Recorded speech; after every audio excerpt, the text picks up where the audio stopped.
विद्यार्थियों, अॼु पाण अदबी गुलदस्ते जे किताब जी कहाणी न मरण जो दुख कंदासीं, जेका ईश्वर चंद्र लिखी आहे ऐं हीअ तव्हांजी सेकेंड इकाईअ में रखियल आहे।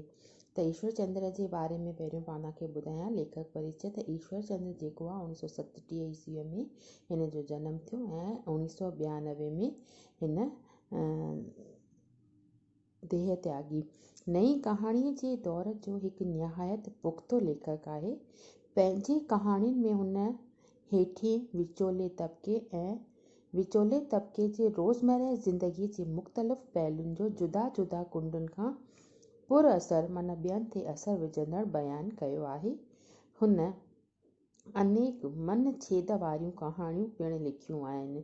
रोज़मर्रा जी ॿोलीअ में सरल बयानी संदसि इबारत जी ख़ासियत आहे। लफ़्ज़नि जी आत्मा खे झटण जी हुन में अनोखी क़ुवत आहे, मतिलबु उन में ताक़त आहे। संदसि कहाणियुनि जा मुख्य मजमू आहिनि थधा चब 1965 में, मुअल माकोड़ो 1971 में, पंहिंजे ई घर में 1973 में, सख़्तु चहिरे वारो माण्हू 1980 में, मोटी आयल माज़ी 1981 में ऐं छोकिरो छोकिरी 1983 में। ईश्वर चंद्र सिंधीअ सां गॾोगॾु हिंदीअ में पिणु अनेक बहितरीन कहाणियूं लिखियूं आहिनि। पर हिन कहाणीअ में जेको हिन ॿुधायो आहे उन जे बारे में ॿुधाए थो त न मरण जो दुख कहाणीअ में अॼोके युग जे पैसे जो मुल्ह नाज़ुक इंसानी नातनि खां पिणु वधी वियो आहे। इहो दर्शाइण जी कोशिशि कई अथई त पैसे जो मुल्ह जेको आहे, जेका इंसानी रिश्ता नाता आहिनि, जज़्बातूं आहिनि, भावनाऊं आहिनि, उहे वधी वियूं आहिनि। समाजी ऐं माली मजबूरियुनि जी दर्द भरी कौड़ी सचाई हिन कहाणीअ में पेश कई वई आहे।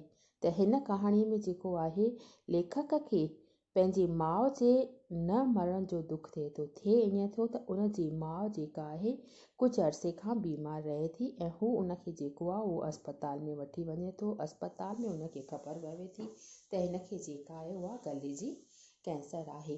पर गले जी कैंसर हुअण करे हिन जो जेको मतिलबु ऑपरेशन थियण जे लाइ डॉक्टर हिनखे सलाह थो ॾिए त ठीकु आहे, हीउ विचोले तबके जो माण्हू आहे। विचोले तबके जो हुअण करे हिनखे घर में जेके शयूं हुयूं पूरियूं सारियूं हुयूं, त उन जे करे हिन जी जेके प्रोविडेंट फंड आहे उन मां पैसा कढाइण जे लाइ ही करे थो। त उन मां पैसा कढाए करे ही माउ जो ऑपरेशन कराए थो ऐं ॿियूं घुर्बल शयूं पूरियूं थियनि थियूं।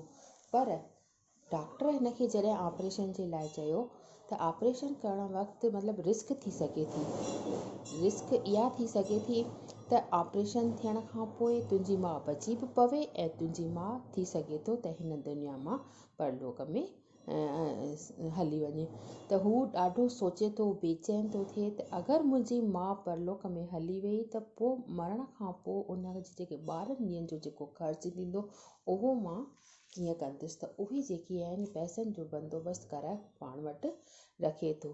पर भॻवान खे त कुझु और ई मंज़ूरु हो। ऑपरेशन खां पोइ जेका आहे हिन जी माउ ठीकु थिए थी ऐं हू घर अचनि था। त घर अचनि था त हू उनखे इहो सोचे रहियो आहे त घर अचण खां पोइ अगरि मुंहिंजी माउ वापसि गुज़ारे वेंदी त मूंखे एतिरा पैसा किथां ईंदा। मतिलबु त केतिरो न दिलि खे चुभंदड़, दिलि खे छुहंदड़ बयानु थियल आहे त पैसनि जो मूल्य जेको आहे माउ खां वधीक हुनखे बासी रहियो आहे।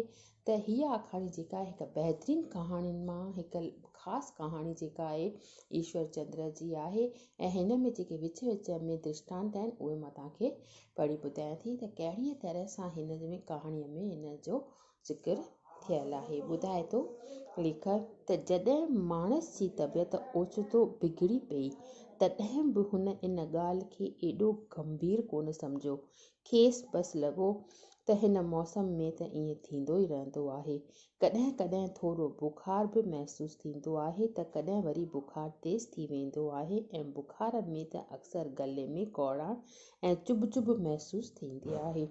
खेसि लॻो त माणस जे गले में थोरी चुभ चुभ महसूसु थियण खां नई ॻाल्हि कान हुई, पर पोइ बि माउ जी ॻाल्हि खेसि रखणी हुई। टांगे में माउ खे अस्पताल वठी पियो वञे। डॉक्टर खे हुन थोरे में ॿुधायो त गुज़िरियल कुझु अरसे खां संदसि माउ खे गले में सूरु महसूसु थींदो रहियो आहे। कॾहिं कॾहिं रोटी खाइण या पाणी पीअण में पिणु तकलीफ़ महसूसु थींदी अथसि, पर अॼु सुबुह खां वठी उन सूर सां गॾु बुखार बि तेज़ थी वियो अथसि। शुरूआती जांच जूच खां पोइ डॉक्टर खेसि चयो त सुठो थींदो त माउ खे अस्पताल में भर्ती कराए वञो, छाकाणि त संदसि थुक में थोरो थोरो रतु पिणु नज़र अचे थो। ज़रूरी एक्सरे बैदि हू फ़ैसिले ते पहुची सघंदा त ॿुढीअ खे सचुपचु कहिड़ी बीमारी लॻल आहे।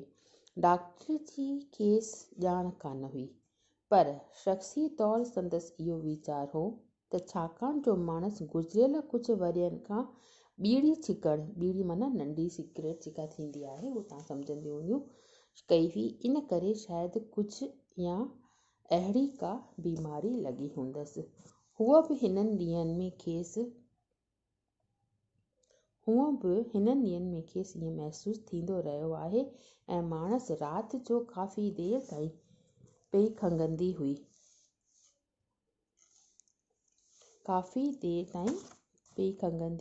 थी सघे थो त खंघंदे खंघंदे खेसि संदसि फिफड़ जेके आहिनि उहे कमज़ोर थी विया हुजनिसि, इन करे ई संदसि थुक में डॉक्टर खे थोरो खून रतु नज़र आयो आहे।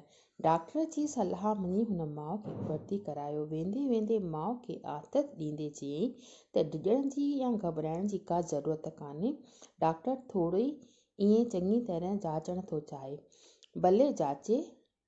संदसि कपिड़ा वग़ैरह खणी उहो शाम जो वग़ैरह अस्पताल ईंदो।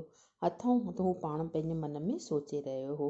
ज़ाल खे हुन सॼी ॻाल्हि करे अची घर में ॿुधाई। माउ खे अस्पताल में भर्ती कराए वञे। तॾहिं ॻाल्हियुनि ॻाल्हियुनि में जोणसि खेसि चयो त अमीअ खे इहा मुई बीड़ी छिकण जी आदत न रखणु खपंदी। चवंदा आहिनि तमाक खां बि घणियूं जेके आहिनि उहे बीड़ियूं नुक़सानु पहुचाईंदियूं आहिनि, बीमारियूं कंदियूं आहिनि।